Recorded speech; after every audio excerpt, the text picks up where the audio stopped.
Welcome to this Killick Explains video. This time I want to take on the mood of the market and the various ways that investors can try and read it or gauge it. And unsurprisingly perhaps, I've used another poll just to help see what other people think about the various ways that market mood and sentiment can be judged. So let's go to the poll result first, and then I'll say a word or two about the different techniques on offer. Pretty important before I start to say that correctly reading the mood of the market is one of investing's core skills. Takes quite a long time to get right. It's not something people are sort of born with, if you like, but it's quite important to read correctly the direction of travel when it comes to how investors are thinking and feeling. So how to do it? Well, in my poll I offered 4 alternatives.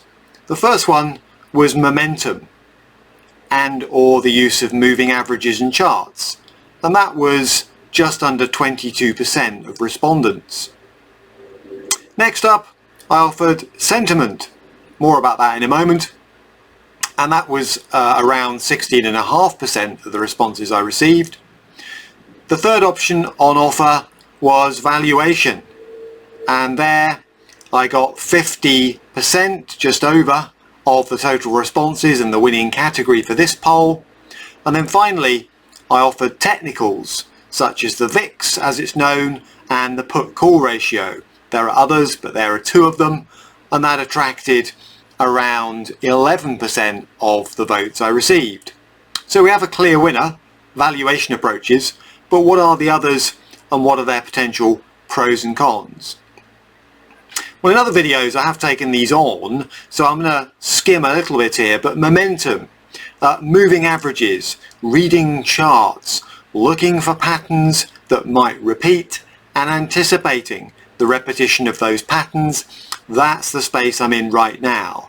And those people who believe that the trend is your friend look carefully at things like short and long-term moving averages. They look for evidence that a short-term moving average could influence a longer-term moving average by, for example, either pulling it down if you're looking for a bearish reading of the market, or pulling it up if you're looking for a bullish reading. And therefore trend followers, trend spotters rely heavily on seeing the way that momentum is running in markets, which includes analysis of trading volumes and so on, to reach a conclusion about what sentiment is doing now and what crucially it may be about to do in the future. Is the market about to turn more bullish? Is the market about to turn more bearish? Or are we in a sort of largely neutral position? And of course the name of the game is to position yourself ahead of that accordingly. Now the next category I offered was sentiment, and here I suggested one survey, quite a famous one that investors could take a look at, but there are other ways of measuring sentiment, everything from the surveys I've mentioned, media headlines, even Twitter activity. A couple of the bigger banks monitor that, particularly when we had Donald Trump at the helm in the US, and it looked as though tweets could move markets. Now the idea here basically is to get a reading on investor sentiment, and you can cut this one of 2 ways. Contrarians, if you like, would say when investors appear to be very complacent, very relaxed, very bullish, that is a warning sign. And equally, if investors seem to be depressed, seem to be down, seem to be dumping stocks en masse, can't see any sort of brightness in the future, that could indicate a turning point in the market. Now, analysis of sentiment is necessarily subjective, but then successful market analysis is as much art as science, I would argue.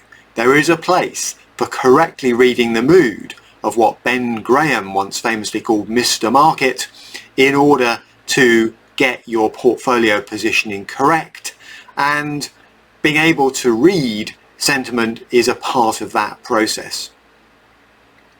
Next up, valuation. Now the classic valuation metric is something called the cyclically adjusted PE ratio, the Shiller PE ratio if you like, and that looks at current prices against an average of 10 years worth of earnings, 10 years being the length, thought to be the length of a typical economic cycle. And essentially when that ratio is high, when the market trades on a big multiple of the average earnings over a cycle, bears would start to say, well, now is the point to start to look for the market to turn downwards. Investors have got over exuberant, if you like. And equally, when that ratio is low, bulls would say, well, there's a turning point approaching. Market timing is incredibly dangerous, but broadly, we could expect to see a turning point, even if we're not exactly sure when it will occur. And that's based on the market as a whole being read as cheap, if you like, or depressed, depending on the terminology you want to use. Now, there are plenty of critics of things like the CAPE ratio. Some people say that, well, it's based on out-of-date earnings numbers, an average from 10 years, no longer relevant, if you like. And it's a ratio that may have had its day in an era where many companies carry much more intangible value than tangible value. Earnings are generated differently to the way they used to be, and it can be a ratio that sort of overlooks, if you like, the growth potential of some of the biggest players in the market. So it's not perfect, and some people would say, actually, therefore, I prefer to revert to something like a dividend yield. That's also a valuation metric. That is the relationship between 1 year's dividend and the current market price, and that, when, for example, I cross-check it against history, against bond market yields, against the yields on other assets and so on, that can give me some sort of read for valuation. But whatever metric you prefer, or range of metrics, the winning answer in this particular poll was that valuation is the most reliable guide to the mood of the market. In other words, when valuations look extremely punchy, you can expect the market to turn down. When valuations look beaten up, you can expect some sort of recovery. Now, the final category, which didn't attract that many votes, around 11%, was what I call technical. So in the derivatives market, for example, we have options. Now, options are a product that require investors who buy and sell them to take a view on volatility, on risk, on fear, if you like. Essentially, the more expensive an option, arguably, if you're looking at put options, the right to sell an asset, then the more fear there is in the market. People tend to charge more for insurance when worries abound, as it were. Now, the VIX is a snapshot, as is the put-call ratio, all built around the market's view of volatility. So the CBOE VIX gives you a number. When it's high, it suggests that options contracts are relatively expensive. Fear stalks the market, and vice versa. The put-call ratio looks at sort of bears versus bulls. Put options typically associated with bears, call options associated with bulls. So the relationship between activity in the market for those two types of contract can give some people a technical feel for where the market might be headed. But in fairness to the people who didn't vote for those, and some people might have said, well, I don't understand them, so that's a good enough reason, they are, to a degree, historic, they are short term, and because they can be misinterpreted, options are the only product around that really asks an investor about their view of what's called implied volatility. It's not for everyone as a measurement.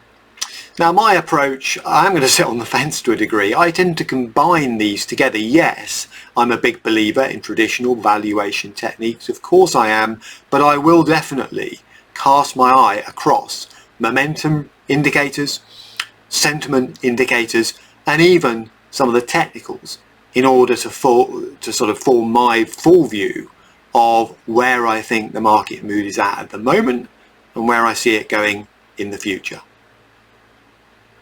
Now, if you'd like to watch videos on some of the things I've been mentioning, cyclically adjusted PE ratios, for example, the VIX, do go to our comprehensive library, killick.com/learn. And if you'd like to receive a copy of my guide, How to Invest in Equities, then please do email me, editor@killick.com.